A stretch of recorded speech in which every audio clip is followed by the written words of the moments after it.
ಬಾಗಲಕೋಟ್ ಕ್ಷೇತ್ರದ ಈ ಉಪಚುನಾವಣೆ ನಮ್ಮೆಲ್ಲರಿಗೂ ಕೂಡ ಹಿರಿಯರಾಗಿದ್ದಂತ ಓರ್ವ ಸರಳ ಸಜ್ಜನ ರಾಜಕಾರಣಿಗಳಾಗಿದ್ದಂತ ಶ್ರೀ ಎಚ್.ವೈ. ಮೇಟಿಯವರ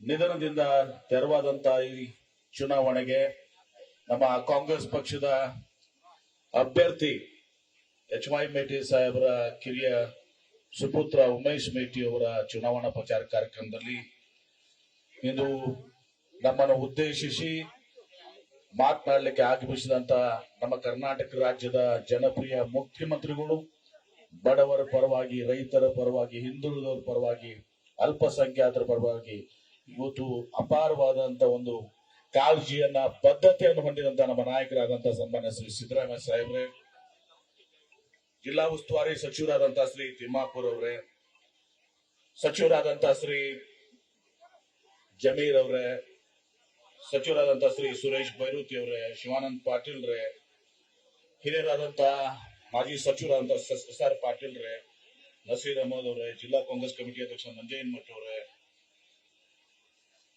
ವಿನಯ್ ಕುಲಕರ್ಣಿ ಅವರೇ, ಕಾಶ್ಯಪ್ನವರೇ, ಸುನಿಲ್ ಪಾಟೀಲ್ ರೇ, ನಮ್ಮ ಮುಖ್ಯಮಂತ್ರಿಗಳ ಹಣಕಾಸಿನ ಸಲಹೆಗಾರರಾದಂತಹ ಶ್ರೀ ರಾಯರೆಡ್ಡಿ ಅವರೇ, ಮಲ್ಲಿಕಾರ್ಜುನ್ ಚರಂತಿ ಮಠ್ ಅವರೇ, ಎಲ್ಲ ಹಿರಿಯರಂತ ಬಿ.ಆರ್. ಪಾಟೀಲ್ ರೇ, ಯಾರ್ದು ಹೆಸರನ್ನ ತಗೊಂಡು ಸಮಯದ ಒಂದು ತಾವೆಲ್ಲರೂ ಮುಖ್ಯಮಂತ್ರಿಗಳ ಮಾತು ಕೇಳಕ್ಕೆ ಆತುರಾಗಿದ್ರಿಂದ ಎಲ್ಲಾ ವೇದಿಕೆ ಮೇಲಿದ್ದಂತ ನಮ್ಮ ಕಾಂಗ್ರೆಸ್ ಪಕ್ಷದ ಹಿರಿಯ ನಾಯಕರುಗಳೇ ಸೇರಿದಂತ ಎಲ್ಲ ನನ್ನ ಆತ್ಮೀಯ ಹಿರಿಯರೇ, ಸಹೋದರ ಸಹೋದರರೇ, ಯುವಕ ಮಿತ್ರರೇ, ಮಾಧ್ಯಮ ಸ್ನೇಹಿತರೆ, ಇವತ್ತು ತಾವೆಲ್ಲರೂ ಕೂಡ ಎಚ್.ವೈ. ಮೇಟಿ ಸಾಹೇಬ್ರನ್ನ 5 ವರ್ಷದ ಕಾಲ ಆರಿಸಿ ಕಳಿಸಿದ್ರಿ. ಅವ್ರ ಅವಧಿ ಬದುಕಿದ್ರೆ 2028ರವರೆಗೆ ಅವ್ರು ಶಾಸಕರಾಗಿರ್ತಿದ್ರು. ಅವ್ರ ಅನಾರೋಗ್ಯದಿಂದ ಇವತ್ತು ಸಹ ನಿಧನ ಹೊಂದಿದ್ರಿಂದ ಈ ಒಂದು ಉಪಚುನಾವಣೆ ನಡೀತಾ ಇದೆ. ನಮ್ಮ ಕಾಂಗ್ರೆಸ್ ಪಕ್ಷದಲ್ಲಿ ಇವತ್ತು ಯಾವಾಗ ಈ ರೀತಿ ಉಪಚುನಾವಣೆಗಳು ಬರ್ತವೆ, ಆ ಕುಟುಂಬದ ಒಂದು ಗೌರವವನ್ನು ಕೊಡಬೇಕು, ಎಚ್.ವೈ. ಮೇಟಿ ಅವರಿಗೆ ಗೌರವವನ್ನು ಕೊಡಬೇಕು, ಅವರ ಅಭಿಮಾನಿಗಳಿಗೆ, ಅವರ ಬೆಂಬಲಿಗರಿಗೆ, ಜನರಿಗೆ ಇವತ್ತು ಸಹ ಅವರ ಭಾವನೆಗಳಿಗೆ ಸ್ಪಂದಿಸಬೇಕು ಅಂತ ಹೇಳಿ ಅವರ ಕುಟುಂಬಕ್ಕೆ ಟಿಕೆಟ್ ಅನ್ನು ಕೊಟ್ಟಿದ್ದೀವಿ. ಇಲ್ಲಿ ಎಚ್.ವೈ. ಮೇಟಿ ಸಾಹೇಬರ ಕಿರಿಯ ಸುಪುತ್ರ ಕೊಟ್ಟಿದ್ದೀವಿ. ಅಲ್ಲಿ ಶಾಮನೂರು ಶಿವಶಂಕರಪ್ಪನವರ ನಿಧನರಾಗಿದಂತದ್ದು ದಾವಣಗೆರೆಯಲ್ಲಿ ಅವರ ಮಲ್ಲಿಕಾರ್ಜುನ್ ಅವರ ಮಗ ಸಮರ್ಥ ಕೊಟ್ಟಿದ್ದೀವಿ. ಇವತ್ತು ತಮ್ಗೆ ಗೊತ್ತಿದೆ ಮೇಟಿಯವರ, ಎಚ್.ವೈ. ಮೇಟಿ ಸಾಹೇಬರ ಒಂದು ಸ್ವಭಾವ, ಅವ್ರು ಎಲ್ಲರನ್ನ ಹಚ್ಚಿಕೊಂಡು ಸರಳವಾಗಿ ಇವತ್ತು ಸಹ ಜೀವನ ಮಾಡಿದಂಥವ್ರು. ಅವ್ರ ಮನೆಗೆ ಹೋದ್ರೆ ಇವತ್ತು ಯಾವಾಗ್ಲೂ ಕೂಡ ಬಾಗಿಲ ತೆರೆದಿತ್ತು, ಸರಳವಾಗಿ ಹೋಗಿ ಭೇಟಿ ಆಗ್ತಿದ್ರಿ. ಯಾವಾಗ ಅವು ಎಂದೂ ಕೂಡ ಬಂದು ಬಾಗಲಕೋಟೆಲ್ಲ ಅವ್ರು ಇದ್ಕೊಂಡಿಲ್ಲ, ಮತ್ತೆ ವಾಪಸ್ ತಮ್ಮ ಊರಿಗೆ ಹೋಗ್ತಿದ್ರು, ಸಹ ಮತ್ತೆ ಬೆಳಿಗ್ಗೆ ಬರ್ತಿದ್ರು. ಅಂತ ಒಬ್ಬ ಸರಳವಾದಂತ ಸಜ್ಜನ ರಾಜಕಾರಣಿ ಎಚ್.ವೈ. ಮೇಟಿ ಸಾಹೇಬ್. ಮತ್ತು ಸಾಕಷ್ಟು ಅಭಿವೃದ್ಧಿಗಳನ್ನ ಕೂಡ ಮಾಡಿದ್ದಾರೆ. ಅವರು 5 ಬಾರಿ ಶಾಸಕರಾಗಿ, ಸಂಸದರಾಗಿ, 2 ಬಾರಿ ಸಚಿವರಾಗಿ ಇವತ್ತು ಹಗಲಿರುಳು ಜನತೆಯ ಸಲುವಾಗಿ ಇವತ್ತು ಕೆಲಸ ಮಾಡಿದಂತವ್ರು ಎಚ್.ವೈ. ಮೇಟಿ ಅವರು. ಇವತ್ತು ಈ ಚುನಾವಣೆ ನಡೀತದೆ. ವಿರೋಧ ಪಕ್ಷದವರು ಬಿಜೆಪಿ ಅವರು ಮಾತನಾಡ್ತಾರೆ, ನೀವು ಬಿಜೆಪಿ ಅವರ ಅಭ್ಯರ್ಥಿಯನ್ನು ಭೇಟಿಯಾಗಿ ಹೋಗ್ಬೇಕಂದ್ರೆ ನಿಮ್ಗೆ ಬಹುಶಃ ಅವ್ರು ಯಾರು ಕೈಗೆ ಸಿಗೋದಿಲ್ಲ. ಇವತ್ತು ಕಷ್ಟ ಬಾಳ ಐತಿ, ನಿಮ್ಗೆ ಗೊತ್ತೈತಿ ಇಲ್ಲಿ ಬಿಜೆಪಿ ಬಾಗಲಕೋಟ್ ಪರಿಸ್ಥಿತಿ ಏನಲ್ಲ ಅಂತ ಹೇಳಿ. ಆದ್ರೆ ಎಚ್.ವೈ. ಮೇಟಿ ಅವ್ರಿಗೆ ಇದ್ದಾಗ ನೀವು ಸೀದಾ ಹೋಗಿ ಅವ್ರನ್ನ ಭೇಟಿಯಾಗಿ ಹೋಗ್ತಾ ಒಂದು ಕೆಲಸ ಆಗ್ತಿತ್ತು ನಮ್ಗೆ. ಅದೇ ರೀತಿ ಎಚ್.ವೈ. ಮೇಟಿ ಅವರ ಕಿರಿಪುತ್ರ ಉಮೇಶ್ ಅವರು ಕೂಡ ಯಾರ್ಯಾರು ಅವ್ರ ಮನೆ ಮೇಟಿ ಸಾಹೇಬ್ ಮನೆಗೆ ಹೋಗ್ತಾರೆ, ಬರ್ರಿ, ಕುಂಡ್ರಿ, ಚಾ ಕುಡಿರಿ, ನಾಷ್ಟ ಮಾಡ್ರಿ, ಊಟ ಮಾಡ್ರಿ ಅಂತ ಹೇಳಿ ಅವ್ರ ಭಾವನೆಗಳಿಗೆ ಸ್ಪಂದಿಸಿದಂತವ್ರು. ನಿಮಗೆ ಮತ್ತೆ ನಾಳೆ ಅವರು ಶಾಸಕರಾದ್ಮೇಲೆ ನಿಮಗೆ ಅವರು ಸಿಗ್ತಾರೆ, ನಿಮ್ ಕೆಲಸಗಳನ್ನ ಮಾಡಿಕೊಡ್ತಾರೆ. ಇವತ್ತು ಬಿಜೆಪಿ ಅವ್ರು ಬಂದು ದೊಡ್ಡ ಭಾಷಣ ಮಾಡ್ತಾರೆ, ಕಳೆದ 75 ವರ್ಷದಲ್ಲಿ ಕಾಂಗ್ರೆಸ್ ಪಕ್ಷ ಏನ್ ಮಾಡಿದೆ ಅಂತ ಹೇಳಿ. ಇವತ್ತು ಅವರಿಗೆ ನಾವು ಉತ್ತರ ಕೊಡ್ಬೇಕಾಗಿದೆ. ದೇಶಕ್ಕೆ ಸ್ವಾತಂತ್ರ್ಯವನ್ನು ತಂದು ಕೊಟ್ಟಿದ್ದು ಕಾಂಗ್ರೆಸ್ ಪಕ್ಷ ಹೋಗಿದ್ದು ಸರ್. ಈ ಬಿಜೆಪಿ ಅವರು ಆ ಸಂದರ್ಭದಲ್ಲಿ ಬ್ರಿಟಿಷರ ಏಜೆಂಟ್ ಆಗಿ ಕೆಲಸ ಮಾಡ್ತಾ ಇದ್ರು.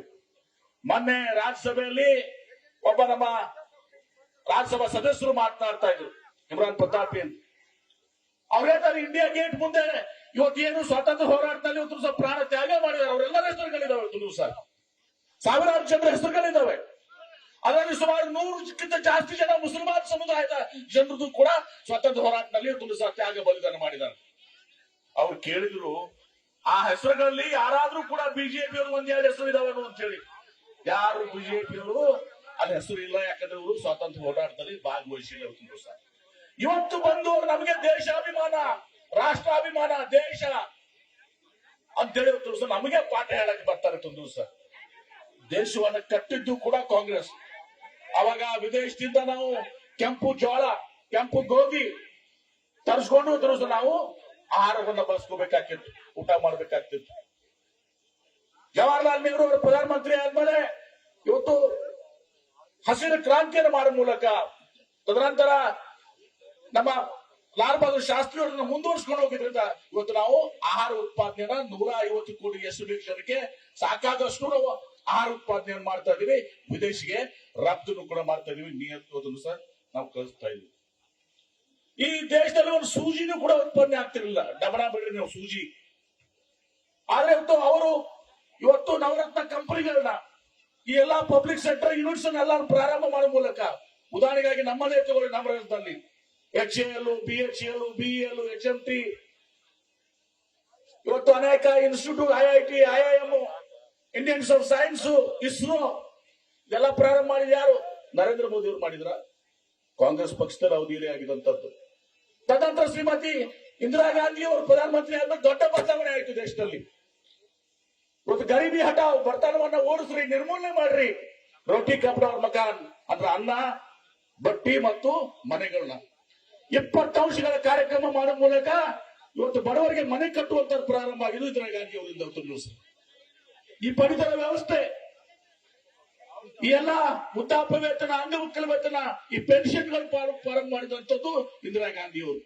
ಬ್ಯಾಂಕ್ ಅನ್ನು ರಾಷ್ಟ್ರೀಕರಣ ಮಾಡಿ ಬಡವರು, ಕೂಲಿ ಕಾರ್ಮಿಕರು, ರೈತರು, ಎಲ್ಲಾ ಜನಸಾಮಾನ್ಯರು ಬ್ಯಾಂಕಿಗೆ ಹೋಗುವಂತ ಅವಕಾಶ ಮಾಡಿಕೊಂಡಂತವ್ರು ಇಂದಿರಾ ಗಾಂಧಿ ಅವರು. ಉಳುವವರಿಗೆ ಭೂಮಿ ಒಡೆ ಅಂತ ಹೇಳಿ ಇದು ಮಾಡಿ ಇವತ್ತು ಭೂಮಿ ಎಲ್ಲರಿಗೂ ಕೂಡ ಹಂಚಿ ಹೋಗ್ಬೇಕು ಅಂತ ಹೇಳಿ ಮಾಡಿದಂತವ್ರು ಇಂದಿರಾ ಗಾಂಧಿ ಅವರು. ಲಾಲ್ ಬಹದ್ದೂರ್ ಶಾಸ್ತ್ರಿ ಅವರು ಪ್ರಧಾನಮಂತ್ರಿ ಆಗಿದಾಗ ಇವತ್ತು ಆಲ್ಮಟ್ಟಿ ಅಣೆಕಟ್ಟು, ಈ ಆಲ್ಮಟ್ಟಿ ಅಣೆಕಟ್ಟು ಯಾರು ಶಂಕುಸ್ಥಾಪನೆ ಮಾಡಿದ್ರು, ಯಾರು ಪ್ರಾರಂಭ ಮಾಡಿದ್ರು? ಬಿಜೆಪಿಯವರ. ಲಾಲ್ ಬಹದ್ದೂರ್ ಶಾಸ್ತ್ರಿ ಅವರು 1964ರಲ್ಲಿ ಈ ಆಲ್ಮಟ್ಟಿ ಅಣೆಕಟ್ಟನ್ನ ಇವತ್ತು ಸಹ ಶಂಕುಸ್ಥಾಪನೆ ಮಾಡಿ ಪ್ರಾರಂಭ ಮಾಡಿದಂತೆ. ರಾಜೀವ್ ಗಾಂಧಿ ಅವರು ಇವತ್ತು ಏನು ನಾವು ಮೊಬೈಲ್ ನೋಡ್ತೀವಿ, ಟೆಲಿಫೋನ್ ನೋಡ್ತೀವಿ, ಕಂಪ್ಯೂಟರ್ ನೋಡ್ತೀವಿ, ಟಿವಿ ನೋಡ್ತೀವಿ, ಇದು ರಾಜೀವ್ ಗಾಂಧಿ ಅವರ ಕೊಡುಗೆ. ತದನಂತರ ಮನಮೋಹನ್ ಸಿಂಗ್ ಅವರು ಪ್ರಧಾನಮಂತ್ರಿ ಆದಾಗ UPA ಚೇರ್ಮನ್ ಶ್ರೀಮತಿ ಸೋನಿಯಾ ಗಾಂಧಿ ಇದ್ದಾಗ ರೈತರ 70,000 ಕೋಟಿ ರೂಪಾಯಿ ರಾಷ್ಟ್ರೀಕೃತ ಬ್ಯಾಂಕ್ ಒಳಗೊಂಡು ಸಾಲವನ್ನು ಮನ್ನಾ ಮಾಡಿದ್ವಿ. ಆಧಾರ್ ಕಾರ್ಡ್, ನರೇಗಾ ಇದೆಲ್ಲವೂ ಕೂಡ ಆಗಿತ್ತು ನಮ್ಮ ಕಾಂಗ್ರೆಸ್ ಪಕ್ಷದ ಅವಧಿಯಲ್ಲಿ. ನರೇಂದ್ರ ಮೋದಿ ಅವರು 2014ರಾಗ ಪ್ರಧಾನಮಂತ್ರಿ ಆಗುವ ಸಂದರ್ಭದಲ್ಲಿ ಗುಜರಾತಿನ ಮುಖ್ಯಮಂತ್ರಿ ಆದಾಗ ಟೀಕೆ ಮಾಡ್ತಿದ್ರು. ದೇಶದಲ್ಲಿ ಬೆಲೆ ಏರಿಕೆ ಆಗಿದೆ, petrol rate, diesel rate, gas cylinder rate ಮತ್ತು ಡಾಲರ್ ರೇಟ್ ಬಗ್ಗೆ ಮಾತಾಡ್ತಿದ್ರು.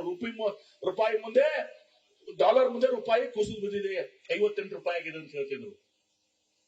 ಅವಾಗ ಮನಮೋಹನ್ ಸಿಂಗ್ ಅವರಿದ್ದಾಗ ಪೆಟ್ರೋಲ್ ರೇಟ್ ಎಷ್ಟಿತ್ತು? 65 ರೂಪಾಯಿ ಇತ್ತು. ಇವತ್ತು 105 ರೂಪಾಯಿ ಆದವು. ಡೀಸೆಲ್ ರೇಟ್ ಎಷ್ಟಿತ್ತು? 58 ರೂಪಾಯಿ ಇತ್ತು. ಇವತ್ತು 95 ರೂಪಾಯಿ. ಗ್ಯಾಸ್ ಸಿಲಿಂಡರ್ 1 ರೂಪಾಯಿ 2 ರೂಪಾಯಿ ಜಾಸ್ತಿ ಆದ್ರೆ ಸ್ಮೃತಿ ಇರಾನಿ, ನಮ್ಮ ಶೋಭಾ ಕರಂದ್ಲಿ ಅಕ್ಕ ತಲೆಬಲ್ ಸಿಲಿಂಡರ್ ಇಟ್ಕೊಂಡು ಟಿವಿ ಮುಂದೆ ಬರ್ತಿದ್ರು, ಪ್ರತಿಭಟನೆ ಮಾಡ್ತಿದ್ರು. ಇವತ್ತು 400 ಹೋಗಿ 1050 ಆಗ್ಯದ. ನಮ್ಮ ಉಣು ಎಣ್ಣೆ, ಅಡಿಗೆ ಎಣ್ಣೆ 50 ರೂಪಾಯಿ, 150 ರೂಪಾಯಿ ಆಗಿದೆ. ಆಮೇಲೆ ಡಾಲರ್ ಬಗ್ಗೆ ಮಾತನಾಡ್ತಿದ್ರಲ್ಲ, ಡಾಲರ್ 56, 58 ರೂಪಾಯಿ ಇದ್ದು, ಡಾಲರ್ ಏನಾಗಿದೆ ಸಹ 95 ರೂಪಾಯಿ ಆಗಿದೆ. ವರ್ಷ 2 ಕೋಟಿ ಉದ್ಯೋಗ ಕೊಡ್ತೀನಿ ಅಂತ ಹೇಳಿದ್ರು. ಇವತ್ತು ಅವ್ರು ಬಂದು ಎಷ್ಟು ವರ್ಷ ಆಯ್ತು? 2014ರಿಂದ 2026 12 ವರ್ಷ ಆಯ್ತು. 12 24 ಕೋಟಿ ಉದ್ಯೋಗ ಸೃಷ್ಟಿಯಾಗಬೇಕಾಗಿತ್ತು. 24 ಲಕ್ಷ ಉದ್ಯೋಗಗಳು ಕೂಡ ಸೃಷ್ಟಿಯಾಗಿಲ್ಲ. ಉಲ್ಟಾ ಆ ನೋಟ್ ಬ್ಯಾನ್ ಮಾಡುವಂತ ಒಂದು ಅವೈಜ್ಞಾನಿಕವಾದಂತಹ ನಿರ್ಣಯ ತಗೊಳ್ಳುವ ಮೂಲಕ ಅನೇಕ ಉದ್ಯೋಗಗಳನ್ನು ಕಳ್ಕೊಂಡು ಅನೇಕ ಬಡಬಗ್ಗರು ತಮ್ಮ ಕೆಲಸಗಳನ್ನ ಕಳ್ಕೊಂಡ್ರು, ಅವರ ವ್ಯಾಪಾರಗಳನ್ನ ಇದು ಆಯ್ತು. ಎಷ್ಟೋ ಮಂದಿ ಪಾಳ್ಯದಾಗ ನಿಂತು ಪ್ರಾಣಸರು ಕಳ್ಕೊಂಡ್ರು. ಅಕ್ಷಯ ದಿನ ಹೆಂಗೆ ಅಂತ ಹೇಳ್ತಾರೆ, ಒಳ್ಳೆ ದಿನ ಬರ್ತಾವ ಅಂತೇಳಿ. ಇದೇನೆ ಒಳ್ಳೆ ದಿನ? ಅದಕ್ಕೆ ನಮ್ಮ ಬಿಜಾಪುರದಾಗ ಜಮೀರ್ ಸಾಹೇಬ್ ಹೇಳ್ತಾ ಇದಾರೆ, ಲೋಗ್ ಬೋಲ್ ರहे वहां पे, नरेंद्र मोदी जी आपका अच्छे दिन आप वापस ले लो. ಮೋದಿ ಅವರನ್ನು ಒಳ್ಳೆ ದಿನ ವಾಪಸ್ ತಗೊಳ್ರಿ. आप आने से पहले जो बुरे दिन थे वो बुरे दिन हमारे को लौटा दो ನೀವು ಬರೋಕ್ಕಿಂತ ಮುಂಚೆ ಏನು ಕೆಟ್ಟ ದಿನ ಅಂತಿದ್ರಲ್ಲ ಅದು ನಮ್ಗೆ ವಾಪಸ್ ಕೊಡ್ರಿ ಯಾಕಂದ್ರೆ ಆ ಬುರೇ ದಿನ ಕೆಟ್ಟ ದಿನದಲ್ಲಿ ಎಲ್ಲಾನು ಕೂಡ ಸೋಯಿ ಆಗಿತ್ತು ಹೀಗಾಗಿ ನಾನು ಜಾಸ್ತಿ ಮಾತನಾಡಕ್ ಹೋಗುದ್ರೆ ಬಹಳಷ್ಟು ಜನ ಮಾತನಾಡೋದಾರೆ ತಿಮ್ಮಪ್ಪರ್ ಅವರು ಸಾಹೇಬರು ಮುಖ್ಯಮಂತ್ರಿಗಳು ಮಾತನಾಡೋದಾರೆ ಎರಡು ವಿಚಾರಗಳನ್ನ ನಾನು ತಮ್ಮ ಪರವಾಗಿ ಇವತ್ತು ದಿವಸ ನಾವು ಇಲ್ಲಿ ಮುಖ್ಯಮಂತ್ರಿಗಳಿಗೆ ಮನವಿ ಮಾಡ್ಕೊತೀವಿ ಇವತ್ತು ಸರ್ ಇವತ್ತು ಆಲಮಟ್ಟಿ ಅಣೆಕಟ್ಟಿನಲ್ಲಿ ಇವತ್ತು ದಿವಸ ನಾವು ವಿಜಯಪುರದವ್ರು ಎಲ್ಲರೂ ಕೂಡ ನೀರಿನ ಒಂದು ಉಪಯೋಗ ಪಡ್ಕೊಂಡು ನೀರಾವರಿ ಆಗೋರು ಆದ್ರೆ ಲಕ್ಷಾಂತರ ಎಕರೆ ಭೂಮಿಯನ್ನು ಕಳ್ಕೊಂಡಂತವ್ರು ಬಾಗಲಕೋಟೆ ಜಿಲ್ಲೆ ದಿವಸ ಇವತ್ತು ನಾವು ನೋಡ್ತೀವಿ ಇಲ್ಲಿ ನಾವೇನೋ ಇವತ್ತು ಹೊಸ ನವನಗರ ಆಯ್ತು ಇದೆಲ್ಲ ಹಳಿದುದು ಹಳಿ ಊರು ಹೊಸ ನವನಗರ ಆಯ್ತು ಎಲ್ಲರೂ ಕೂಡ ಆಗಿದೆ ಆದ್ರೆ ಅವತ್ತು ವ್ಯಾಪಾರ ಅವತ್ತು ಬಹಳ ದೊಡ್ಡದಾಗಿ ಕುಸಿದು ಬಂದಿದೆ ನಾವು ಎಲ್ಲಾ ಕಡೆ ಆ ಕಡೆ ಹೋಗಿ ನೋಡಿದಾಗ ನಾವು ನಸೀರ್ ಅಹಮದ್ ಎಲ್ಲರೂ ನಾವು ಇದ್ದೀವಿ ನಮ್ಮ MP ನಾಡಗೌಡರೆಲ್ಲ ಹೋದಾಗ ಮತ್ತೆ ಇಲ್ಲಿ ಮರ್ಚೆಂಟ್ ಅಸೋಸಿಯೇಷನ್ ಮೀಟಿಂಗ್ ಮಾಡಿದಾಗ ಕೂಡ ಹೇಳಿದ್ರು ನೋಡ್ರಿ ವ್ಯಾಪಾರ ಏನಿದೆ ಇಲ್ಲಿ ಅಂತೇಳಿ ಅದಕ್ಕೆ ಸರ್ ಇವತ್ತೊಂದು ದಿವಸ ವಿನಂತಿ ಇದೆ ಇವತ್ತು ನಮ್ಮ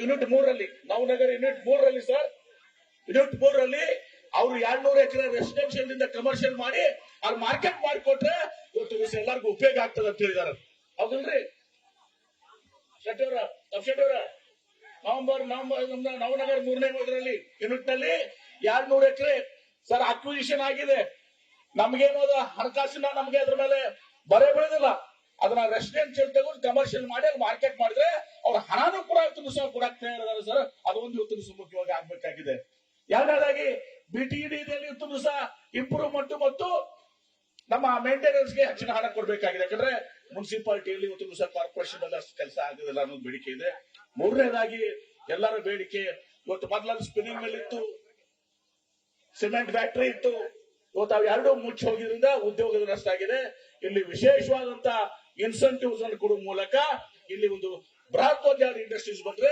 ಇವತ್ತು ಯುವಕರಿಗೆ ಉದ್ಯೋಗ ಸಿಗ್ತದೆ ಈ ಮೂರು ಬೇಡಿಕೆಗಳನ್ನ ವಿಶೇಷವಾಗಿ ನಾವು ಹೋದಾಗ ಇವತ್ತು ನಮ್ಮ ಮುಂದೆ ಜನ ಇಟ್ಟಿದ್ದಾರೆ ಅದು ನಮ್ಗೆ ವಿಶ್ವಾಸ ಇದೆ ತಮಗೂ ವಿನಂತಿ ಮಾಡ್ಕೋತೀನಿ ಯಾಕಂದ್ರೆ ಈ 2 ವರ್ಷ ಯಾರು ಸರ್ಕಾರ ಇದೆ ಈಗ ನಮ್ಮ ಕಾಂಗ್ರೆಸ್ ಸರ್ಕಾರ ಮುಖ್ಯಮಂತ್ರಿಗಳು ಯಾರಿದ್ದಾರೆ ಸಿದ್ದರಾಮಯ್ಯ ಸಾಹೇಬ್ರ ಕೆಲಸ ಯಾರಿಂದ ಆಗ್ಬೇಕು ಈಗ ಇವೆಲ್ಲನೂ ಕಾಂಗ್ರೆಸ್ ಪಕ್ಷದ ಆಗ್ಬೇಕು ಸಿದ್ದರಾಮಯ್ಯ ಸಾಹೇಬ್ರಿಂದ ಆಗ್ಬೇಕು ಅದಕ್ಕೆ ನಾನು ವಿನಂತಿ ಮಾಡ್ಕೋತೀನಿ HY ಮೇಟಿ ಅವರು ಸಿದ್ದರಾಮಯ್ಯನವ್ರ ಜೊತೆ ಬಹಳಷ್ಟು ಆತ್ಮೀಯರು ಯಾವಾಗ್ಲೂ ಕೂಡ ಅವ್ರ ಬೆಂಬಲಿಗರಾಗಿ ಅವರು ನಿಷ್ಠಾವಂತಾಗಿ ಕೆಲಸ ಮಾಡಿದ್ದಾರೆ ನೀವು ಉಮೇಶ್ ಮೇಟಿ ಅವರಿಗೆ ಆರು ಕಳಿಸಿದ್ರೆ ಸಿದ್ದರಾಮಯ್ಯ ಸಾಹೇಬರು ಹೆಚ್ಚಿನ ಅನುದಾನವನ್ನ ಇವತ್ತು ದಿವಸ ಬಾಗಲಕೋಟೆ ಜಿಲ್ಲೆಗೆ ಬಾಗಲಕೋಟೆ ಮತಕ್ಷೇತ್ರಕ್ಕೆ ಕೊಡ್ತಾರೆ ಅನ್ನೋ ಮಾತನ್ನ ವಿಶ್ವಾಸ ವ್ಯಕ್ತಪಡಿಸಿ ಉಮೇಶ್ ಮೇಟಿ ಅವರಿಗೆ ನಾವು ಆಶೀರ್ವಾದ ಮಾಡಿ ಇವತ್ತು ದಿವಸ ನೀವು ವಿರೋಧ ಪಕ್ಷಕ್ಕೆ ಓಟ್ ಹಾಕಿದ್ರೆ ಕಸದ ಬುಟ್ಟಾಗ ಹಾಕಿದ್ರೆ ಉಪಯೋಗ ಆಗೋದಿಲ್ಲ ಅವ್ರ ಆರ್ಶಿ ಬರಂಗಿಲ್ಲ ಅವ್ರ MLA ಆಗಂಗಿಲ್ಲ ಅವ್ರು ಏನ್ ಮಾಡೋದು ಸರ್ ತಂದು ಬಂದು ನಮ್ ಸರ್ಕಾರ ಇದೆ ನಮ್ಮವ್ರ ಮುಖ್ಯಮಂತ್ರಿ ಇದ್ದಾರೆ